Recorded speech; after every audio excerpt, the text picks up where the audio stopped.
Exmiembros de cultos, ¿cuál es su historia más escalofriante, aterradora o perturbadora y qué fue lo que los hizo irse? Fui criado en un culto, así que realmente no tuve mucha decisión sobre irme, ya que mis padres tomaron esa decisión cuando tenía unos 13 años. Nunca sufrí abusos físicos, pero tengo un hermano que apenas puede funcionar como adulto debido a estas experiencias, y yo, de alguna manera, salí bien. ¿Lo más loco? Vi a una niña de 12 años realizar un exorcismo en un hombre de 60 años durante el cual comenzó a pasar por una experiencia físicamente intensa y a pretender hablar un idioma desconocido. Tengo muchas más historias si esto llama la atención. El culto estaba compuesto por unas 10 familias que se reunían quincenalmente en una casa de un vecindario donde la mayoría de nosotros, incluida mi familia, nos habíamos mudado. Había un líder que había sido teniente en la Guerra del Golfo y tenía una familia numerosa y se proclamaba a sí mismo como profeta. Ahora, este grupo había comenzado como un estudio bíblico cristiano inocente, pero progresó gradualmente como un grupo que creía que los cristianos que iban a una iglesia organizada realmente no estaban salvados, y nosotros éramos los únicos cristianos verdaderos. Es importante señalar que estas creencias teológicas progresaron y se agrandaron como una bola de nieve. Luego, todos comenzaron a educar a sus hijos en casa porque podían ser corrompidos por el mundo exterior. La enseñanza sobre la evolución en las escuelas fue un factor importante, pero no el único. Esto significaba que los niños estaban muy protegidos y no podían saber mucho fuera de este pequeño mundo que sus padres habían construido. Los demonios se adherían a los objetos. Una vez tuvimos unos adornos en el extremo de la cadena de un ventilador que estaban decididamente poseídos. Mis padres los llevaron al porche trasero y los destrozaron con un martillo. Y nos dijeron a mí y a mis hermanos que contuviéramos la respiración porque los demonios podían entrar en nosotros. ¿Por qué simplemente no nos pidieron que no estuviéramos presentes en lugar de contener la respiración? Es un buen testimonio de la falta de lógica presente. Luego vino la creencia de que cada pecado e incluso cada pensamiento impuro o invasivo era resultado de una posesión demoníaca. Aquí es donde entraron en juego los exorcismos. Parecía gente imponiendo manos sobre otros para rezar por ellos, pero se convertía en episodios de horas en los que la persona, poseída, gritaba y hablaba como si fuera el demonio, y no ellos mismos. Recuerdo que la gente tenía el estómago revuelto, gemía, gritaba y tenía arrebatos violentos que requerían ser controlados físicamente. Querían hacerme exorcismos. Yo era joven e ingenuo y les creí cuando dijeron que tenía demonios dentro de mí atormentándome. Me hicieron varios exorcismos y, especialmente mi padre, se molestaba cuando no reaccionaba correctamente. Pensaban que los demonios tenían un control demasiado fuerte sobre mí. Una mujer dejó la secta porque las otras mujeres decidieron que ella tenía el espíritu de Jezabel en ella e intentaron expulsarlo. Supongo que eso fue la gota que colmó el vaso para ella. Eventualmente, las enseñanzas del líder se centraron en una obsesión con una interpretación particular del relato bíblico del Apocalipsis. Esta interpretación era que el cuerpo de Cristo, nosotros, estaría presente durante la ira de Dios. Generalmente se cree que el Apocalipsis enseña que los que son salvados serán arrebatados antes de este punto. El libro es increíblemente vago y figurativo, lo que deja lugar para debate, y que el Apocalipsis iba a suceder muy pronto. La hija del líder, de mi edad, unos 12 años en ese momento, comenzó a ver ángeles y demonios. Todos estaríamos sentados en un círculo y ella narraría casualmente lo que estaba haciendo el ángel. Hablaba con él y transmitía lo que decía al grupo. Su madre afirmaba ver lo mismo. Los ángeles eran tratados como oráculos, ya que preguntábamos a los ángeles cosas, obviamente no podíamos verlos ni oírlos, ya que eran inventados, y la niña transmitía lo que decían. Alguien le hizo una pregunta a un ángel en español, la niña no hablaba español, y fue avergonzado por falta de fe. El grupo se disolvió cuando, básicamente, todos en sus cabezas creyeron que iba a ocurrir un gran evento apocalíptico una noche. Nos quedamos despiertos toda la noche orando y cantando y haciendo todo lo demás. No ocurrió nada. Creo que algunas personas se dieron cuenta de que algo posiblemente estaba mal en ese momento. Muchos de estos recuerdos son borrosos para mí, pero espero que esto ofrezca algo de perspectiva. Conozco a docenas de personas cuyos padres estuvieron involucrados en esto que nunca se recuperaron realmente. Mi familia vivió por debajo del umbral de pobreza durante mis años de secundaria debido a las decisiones financieras tomadas para demostrar fe en el apocalipsis. Puedo decir que mi madre no ve nada malo en lo que ocurrió y todavía está en contacto regular con la familia del líder, quienes ahora viven en una granja con muchos niños.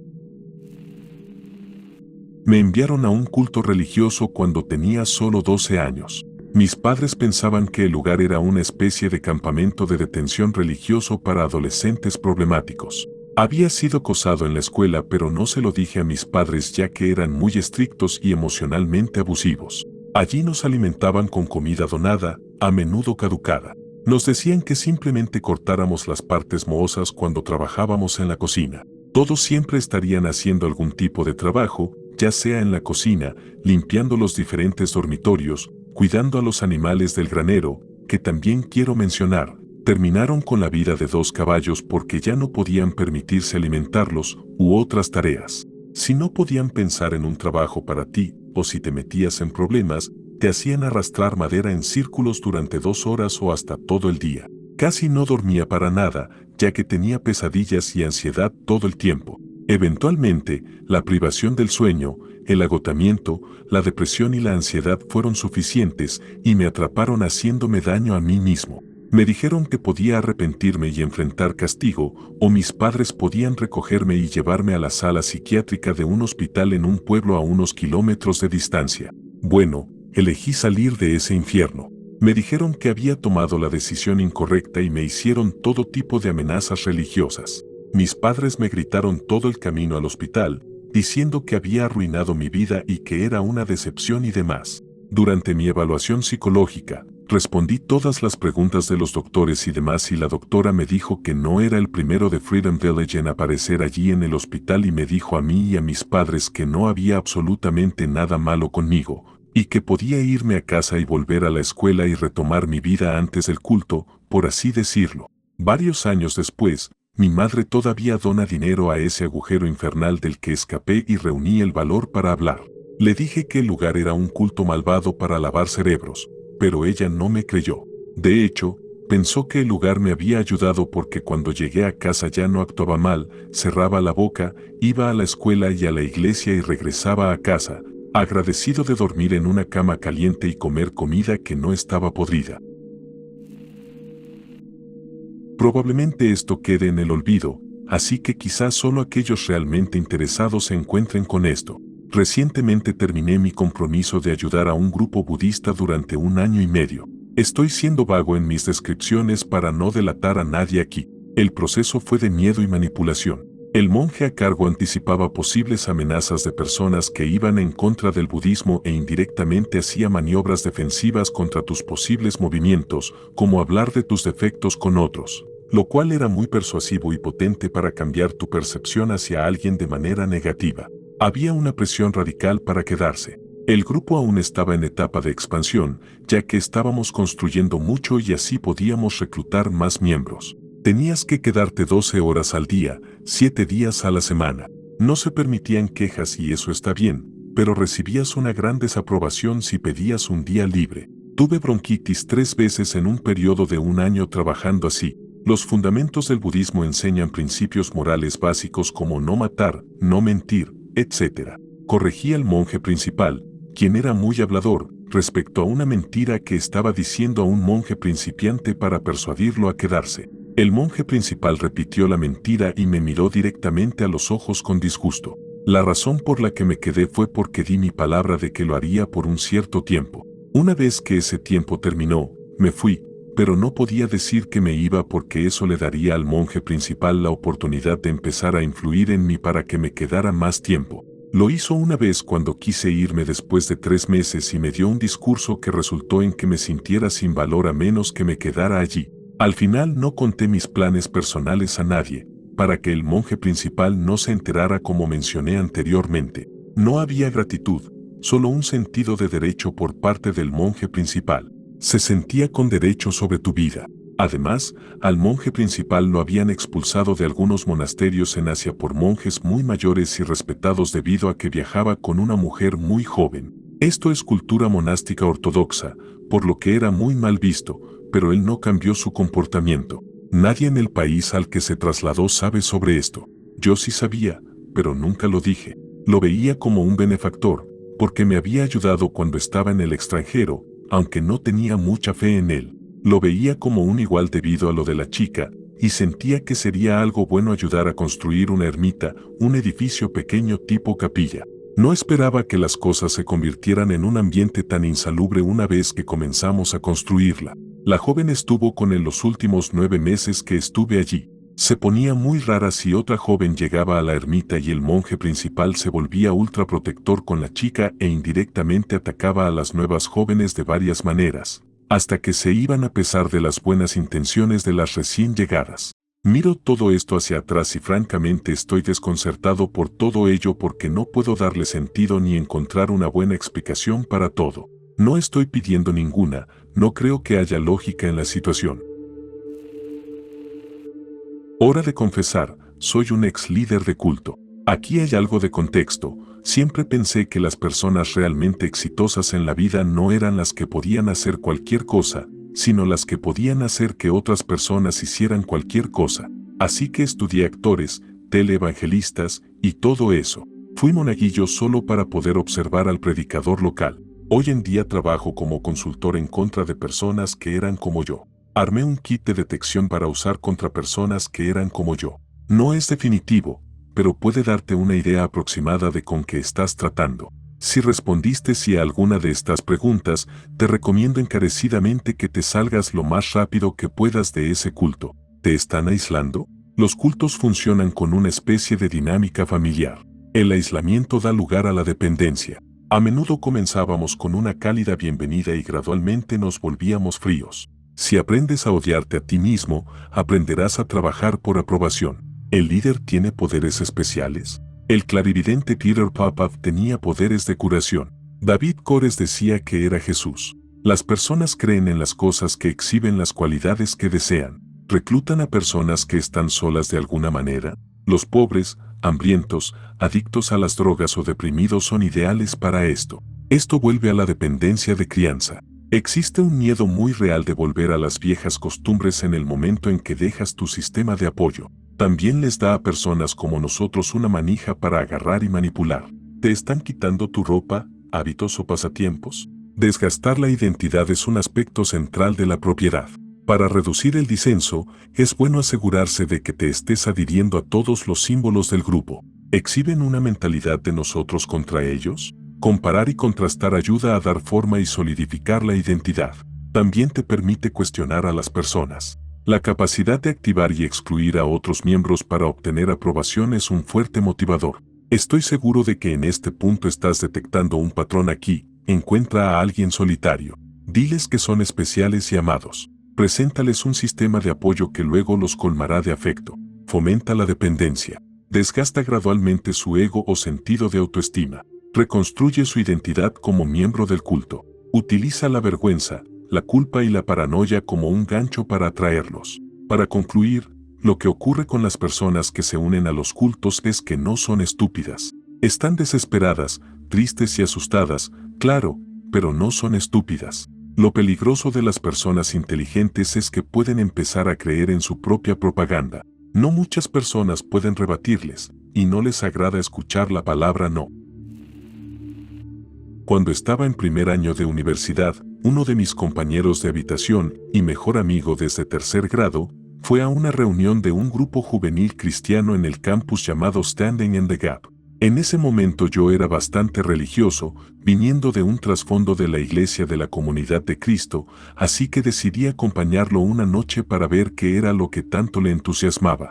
Entramos, y era tu típico grupo bíblico para jóvenes. Comenzaron con oraciones, donde todos levantaban las manos en el aire, cantaron algunas canciones de alabanza con una banda, el líder de alabanza dio un mensaje, recogieron una colecta y terminaron con más canciones y oraciones. Cosas bastante inocentes en su mayoría.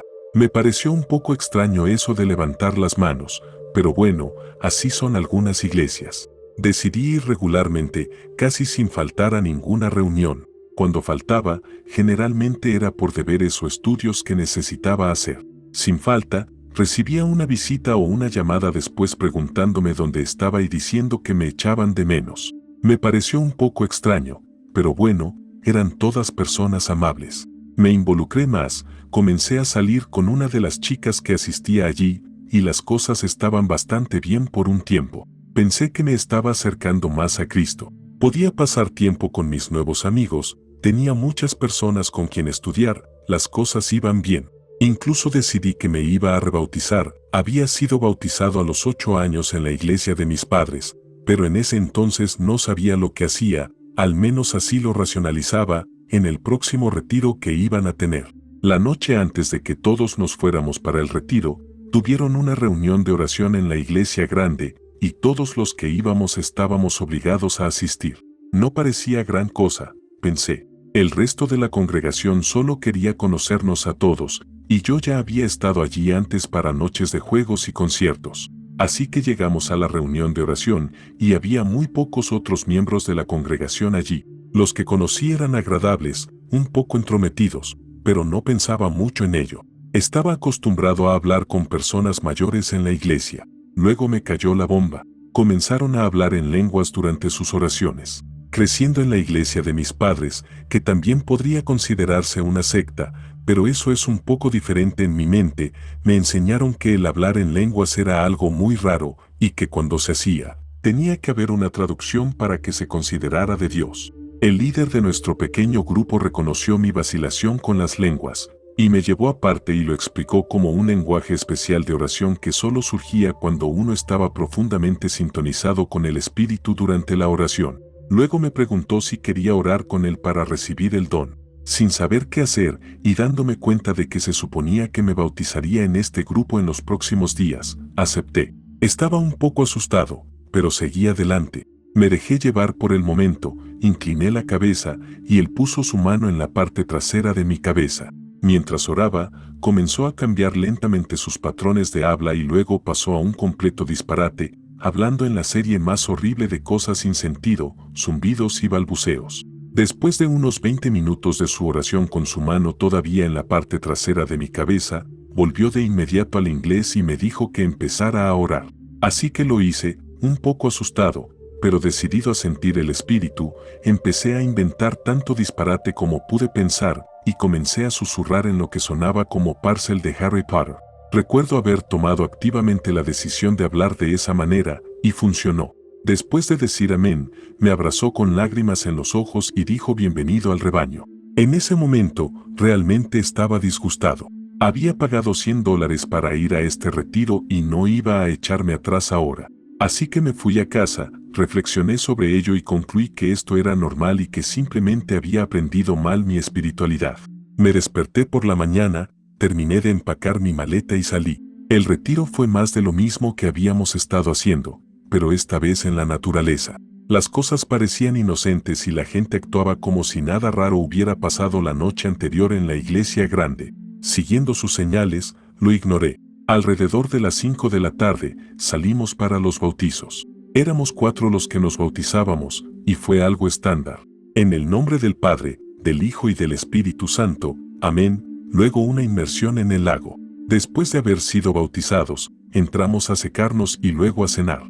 Después de la cena, hubo un servicio de confirmación donde oraron por nosotros, que no fue nada como lo de la iglesia grande. Parecía bastante normal, hasta cerca de las 9 de la noche.